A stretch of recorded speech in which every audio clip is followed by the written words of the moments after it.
The Rangers come home for a 3-game series against an Oakland A's team that just got told almost for sure they are relocating to Las Vegas. We're talking about what that means for baseball, for the A's, for the Rangers, and look at this series ahead. All that and more on this episode of Locked On Rangers. Let's get into it. You are Locked On Rangers, your daily Texas Rangers podcast. Part of the Locked On Podcast Network, your team every day.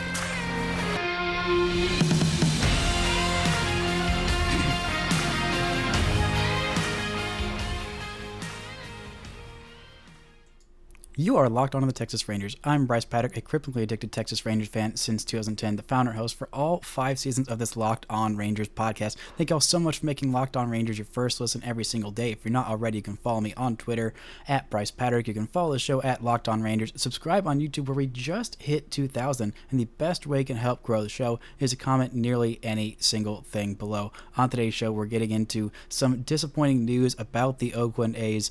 Unfortunately, probably soon to be the Las Vegas A's. But first, this episode is brought to you by Gametime. Download the Gametime app, create an account, and use code LOCKEDONMLB for $20 off your first purchase. Last minute tickets, lowest price, guaranteed. Now, the Oakland A's got some really upsetting news this week. The Oakland owner has bought some land in Las Vegas. It looks like things are moving ahead. Negotiations with the city. There's been an ongoing catastrophe of trying to get the city to pay for his new stadium and approve certain things in the riverfront property. It has been an absolute mess for Oakland fans and people in the city of Oakland, but it seems like that mess is coming to a conclusion. Rob Manfred led a statement to, I forget the actual name of the paper, but the Las Vegas newspaper that broke the story open this week, and it seems like it's almost a done deal. It's not 100% guaranteed, but it seems like the Oakland A's are unfortunately going to be moving to Las Vegas, where their owner, who has been the cheapest by far in all of baseball and has just sat back and earned free revenue sharing from everybody else and spent absolutely no money on free agents or improvements to his stadium, or pretty much anything since he's taken over the team. I mean, everyone loves Moneyball, but you know, if they had actually put some money into their baseball, then this would be a really, really good team. I mean, it's as a Rangers fan and as a fan of an AOS team, it's kind of good that John Fisher has not pumped any money into this A's team. It's kind of what's kept them from taking that next leap. They've been good at developing players. They've been good at signing smart contracts. They have one of the smartest GMs in baseball. Billy Beane is the father of Moneyball. But it's honestly really sad to see this end. This probably the last season that the A's will be in Oakland. They'll probably move to the AAA ballpark in Las Vegas while the new stadium is being built in Vegas. And it seems like Major League Baseball has given pretty much free reign to say, yeah, this is fine. They're going to waive the relocation fee, which I think is an absolute travesty. The Oakland A's have been in Oakland for 50 years. They have won a World Series in Oakland. This is a team that is one of the hearts of baseball. I know it's this scrappy, annoying team that has cost the Rangers quite a bit in their heyday, especially that 2012 season is an absolute pain in the butt for forever. But still, this is a team that has been in Oakland since 1968. They were in Philadelphia from 1901 to 1954, in Kansas City from 55 to 67. But since 1968, they have been in Oakland. They have won 4 World Series in Oakland. 4 of them. This is one of the premier franchises in baseball. It's an absolute travesty that their fans aren't getting better treatment from their ownership. The ticket prices continue to skyrocket, and just the city of Oakland has lost 3 different major sports franchises in the last, half decade, maybe decade. The Warriors left. Granted, they only went all the way to San Francisco. It's going to be a lot more expensive, but they could still go see them. The Raiders left for Las Vegas a few years back, and now it seems like the A's are also leaving for Las Vegas. I think this is just a bad look for baseball, a bad look for Rob Manfred, and for these other owners. I mean, all these other owners are spending money on their team, like Steve Cohen, like the Rangers owner, and like the Yankees owner, and Padres owner as well. All these guys are spending money on their team. There is a big part of the revenue that comes to these teams in these smaller markets to kind of help them out is revenue sharing. So basically all the money that the teams that are good, that make a lot of money off their merchandise, thankfully the Yankees are in on that. So all the Yankee hats that are sold everywhere to people who don't even know who the New York Yankees are around the world, that money goes to the rest of the team. So there's not as wide a chasm. We still see a pretty wide spending chasm. I mean, even in the AL West, I mean, the Rangers have the biggest payroll in the American League West. They are in, I believe, the biggest media market, and the Dallas-Fort Worth area. Houston's a pretty big media market as well, but the Rangers are the ones that are spending like one of those top teams, and it's just an absolute travesty. These fans deserve better. The Coliseum is kind of a crap hole, but it's their crap hole, and the fans that are there, they are there every day. They are diehard fans, and I see these fans getting a lot of mistreatment the last few years of, oh, wow, these A's fans don't show up. Wow, why aren't these A's fans actually supporting their team? Well, why should they? The prices get even higher and higher and higher for their tickets. The concessions get more expensive, and none of that money that they are spending to watch their baseball team is going into the product on the field. And this year, the product on the field, I was wrong. I was very wrong when I was talking about with Sully about the preseason rankings that we did, the power rankings. I think the A's ended up at 29th, and I said, no, the A's aren't going to be that bad. They had an interesting offseason. They went and they tried some things. They got Brent Rooker, who is a guy who, if you haven't seen, go look up Brent Rooker's college stats. I believe he went to Mississippi State. He hit something like 500 for a season with it's just absolutely stupid stats. A guy who can absolutely hit, doesn't have a position. He's hitting really, really well for them this year. But pitching wise, they had some interesting acquisitions that I thought might be okay. Ken Waldichuk was a guy who I thought the Rangers might want to go for at the deadline last year. James Caprillion has had decent seasons. Kyle Muller is a guy who I also thought the Rangers might want to go for at the deadline. Both Waldichuk and Muller are lefty 25-year-olds. And then Shintaro Fujinami has some really, really nice stuff signed out of Japan.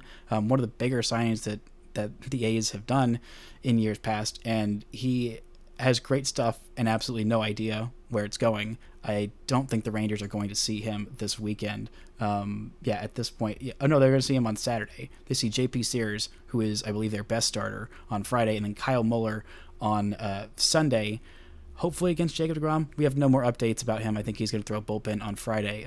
So we'll see where he's at. But on Friday, today, as I'm recording this, as you're probably listening to this, or maybe listening to this on the weekend or Monday, whenever, the Rangers are debuting their new uniforms. We'll talk more about the City Connect jerseys, about the Peagle and the history behind it, and why I really like these jerseys more than I did initially. But first, this episode is brought to you by Gametime.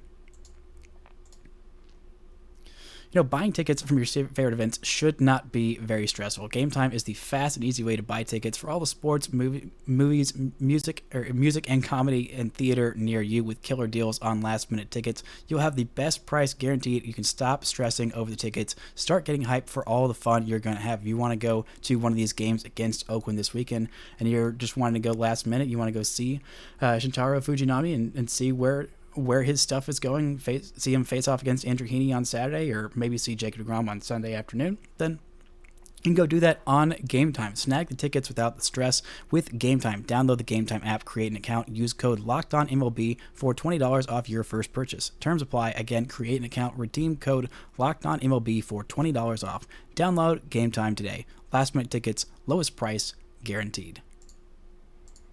Now, the Rangers on Friday night are debuting their new City Connect jerseys. They had some real mixed reaction when they first came out, and I didn't initially love them, to be honest. I think the hype video from the Rangers on their social media was kind of what sent me over the top. And then reading a little bit more about the history and what they tried to do, they took a big swing. And honestly, I really respect teams when they try something different with their uniforms. We've seen so much of the same basics over and over and over again. That's why I really like when the Rangers went with the powder blue. I mean, other people have done powder blue, and the Rangers have done it in the past, but seeing them go back to it, I mean, the Rangers, they have classic uniforms, the red, white, and blue, and gray, and now just white, blue, and gray, unfortunately, and powder blue, which I do love, and I do love that they kept those.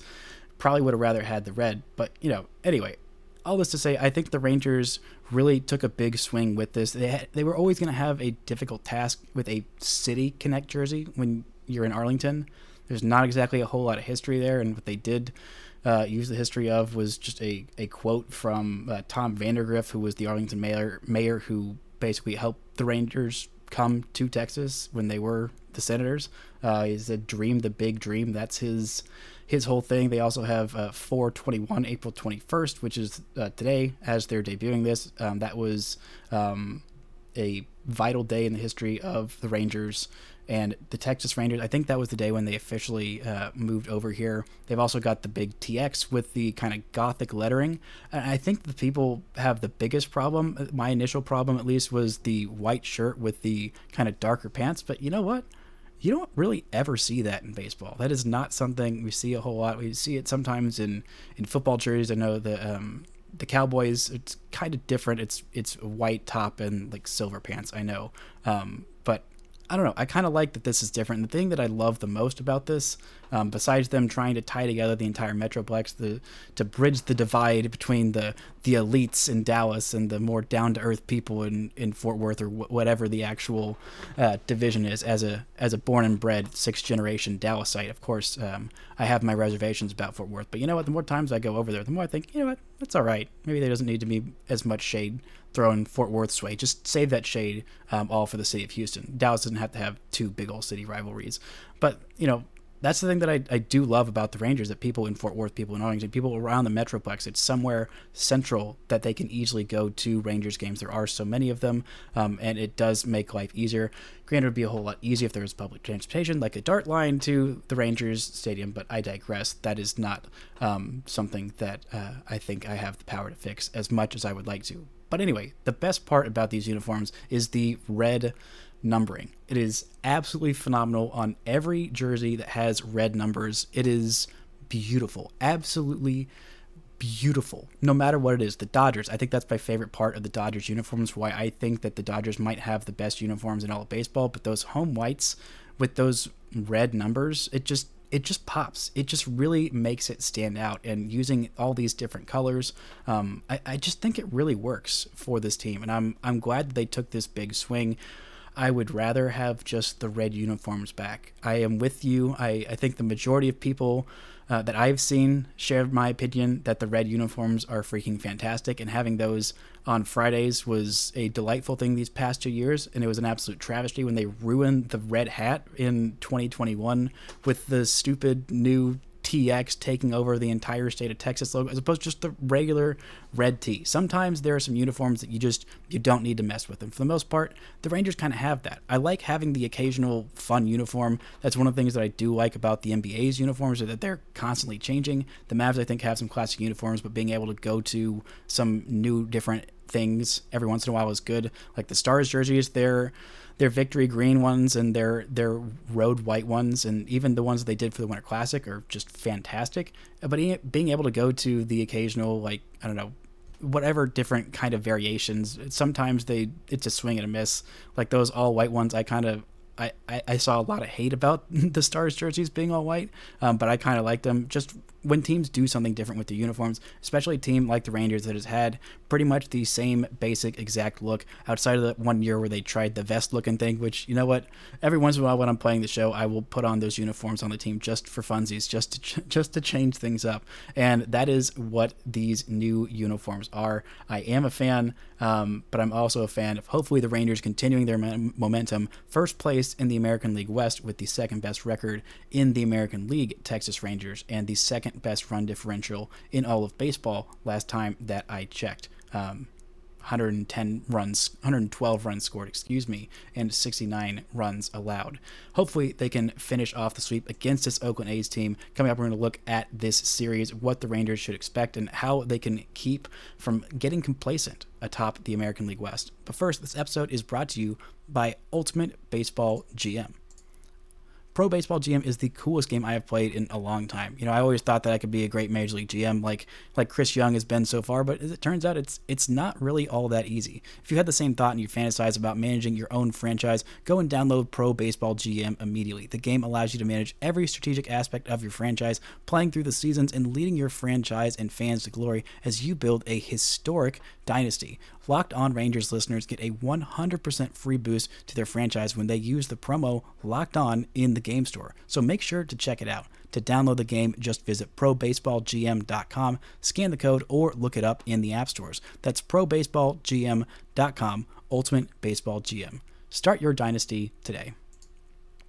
Now the Rangers start this 3-game series against the Oakland A's, who are horrifically bad this season. There is no other way to put it. They are 3-16. They have been outscored 151-65 on the season, and they are as bad as their 3-16 record indicates. They have only won 3 games this season, coming against 3 different teams. One an 8-4 win against Baltimore. One was a 4-3 win against Cleveland, and an opening day 2-1 win against the Angels. But outside of that, they have not won a single game this season. The Rangers really need to take advantage against this team. There's not a whole lot going on here. Shea Langoliers is a guy who I think is probably going to be a thorn in the side for the Rangers for quite some time. He's having an okay season, a 746 OPS at catcher, 3 home runs for him this year. But the main offensive threat the Rangers need to worry about is their DH, Brent Rooker. In 12 games so far this year, the 28-year-old is hitting .325 and on base near 400 and an OPS of 1,071. 4 home runs for him this year, 5 walks to just 7 strikeouts. Honestly, just pitch around this guy. There's not all that much left in the lineup. Seth Brown is on the 10-day IL. I thought he was going to be their best hitter this season. He had a pretty good year last year. Their right fielder, Ramon Laureano, is also on the 10-day IL. And it's just, there's not a whole lot else going for the Oakland A's offensively. And pitching-wise, Ken Waldichuk, Kyle Muller, both of them have ERAs over 7. JP Sears is the only starter with an ERA under 5 at 4.6, unless you count their newly called up Mason Miller, a guy who was pitching in D3. I believe he had Tommy John.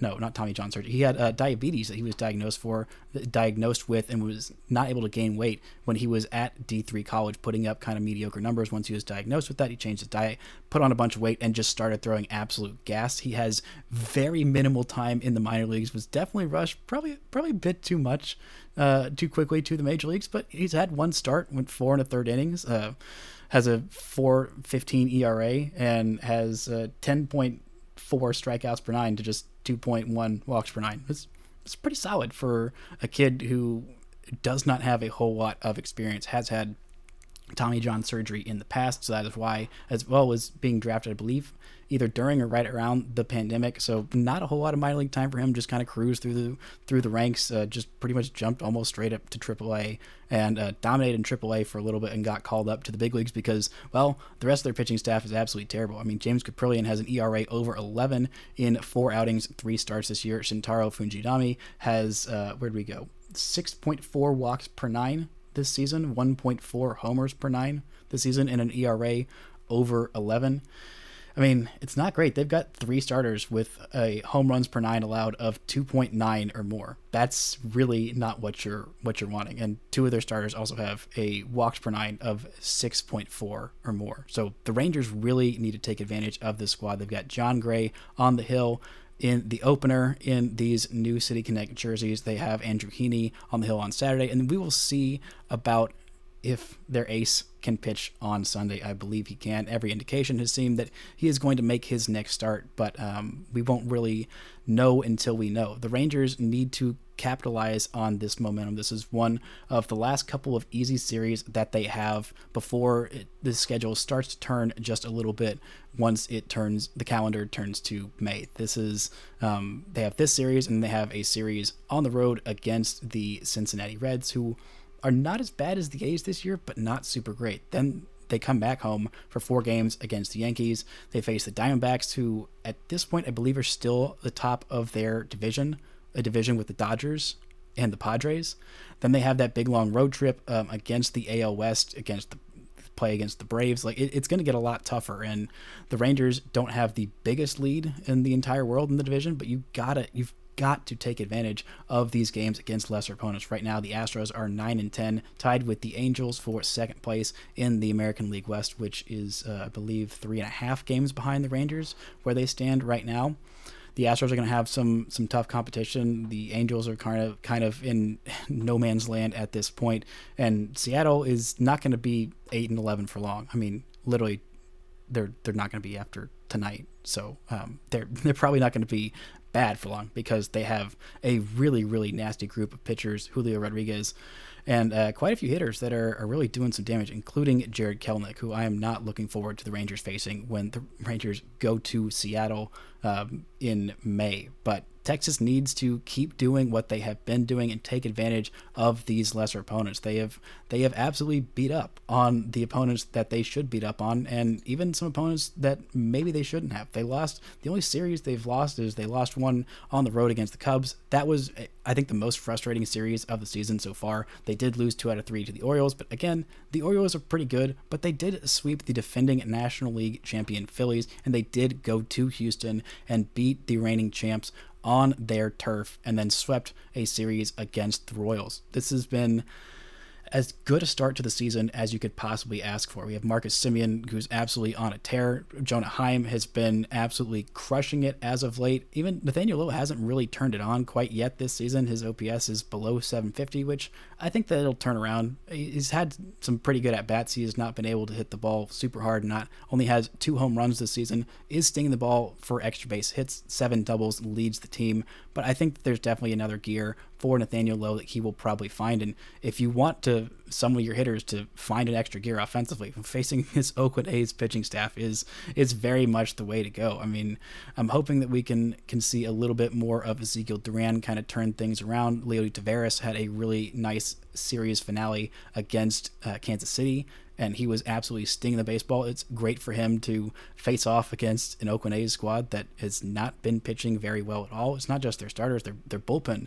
is also not great. This is just a really, really tough place, a tough team from top to bottom. I mean, Jesus Familia has a ERA over 6. He has 9 appearances out of the pen. Sam Maul has an ERA over 4.5, nearly 5 in 10 appearances out of the bullpen. The only reliever they have with an ERA sub 2 with more than a couple of appearances, they do have Richard Lovelady with 2 appearances and a 0 ERA. But Zach Johnson, the 28-year-old, has a 2.08 ERA in 10 appearances, 3 games finished, and only 1 save on the season. Just Danny Jimenez, who is on the 60-day IL and has an ERA over 5 as well. They also have Trevor May, who's got an ERA over 6 and is on the 15-day IL as well. This is just honestly kind of sad to see. This is the one team in the division where the Rangers are looking at the new schedule where they aren't playing their division opponents nearly as much and think, I wouldn't mind playing the A's a little bit more this year. I'm fine with not playing the Astros so much. I'm fine with not playing the Mariners. Maybe it would have been okay to play the Angels a little bit more, but I really would like a few more games against the Oakland A's. They're not getting that. They are getting games against everybody, which happens to include the NL Central, which has quite a few teams that are not super great, including the Cincinnati Reds, who hopefully the Rangers can go in there. Right now they're on a 4-game winning streak. Hopefully they can enter Cincinnati on a 7-game winning streak. I think that's not at all out of the realm of possibility, especially if they get Jacob deGrom on the hill on Sunday in the series finale.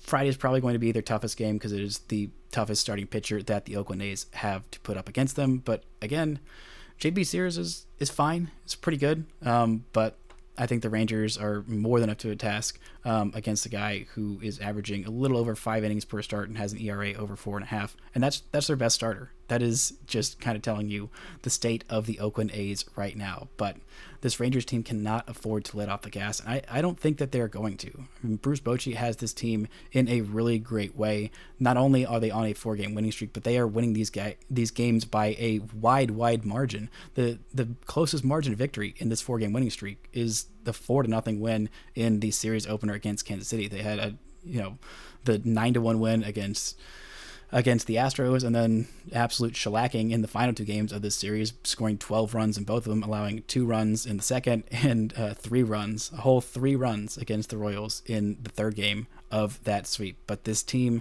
is absolutely humming to a T. Hopefully we can see them continue to build off this momentum, put this Oakland A's team to bed in a kind way to their fans who don't deserve the scorn and the bad team that their owner has decided to shell out and run out this year. But still, as bad as I feel for Oakland A's fans, I'm not feeling that bad this weekend, especially if the Rangers take 3 out of 3 and do it in dramatic, dominant fashion like they have been doing so far this season. But that's going to do it for this week's editions of Locked On Rangers. Thank you all so much for making Locked On Rangers your first listen every single day. And for all of you who've subscribed on YouTube, hitting that 2,000 mark in a little over a year and a half feels really freaking good. And it seems like all of y'all are just as excited about this super hot start for the Rangers as I am, hoping that we can continue this hot start and maybe I can actually do a podcast about a postseason, a winning team, which I have not done in the 4 previous seasons of Locked On Rangers. But thank y'all so much for listening and subscribing. And until next time, don't forget to enjoy first place Texas Rangers baseball.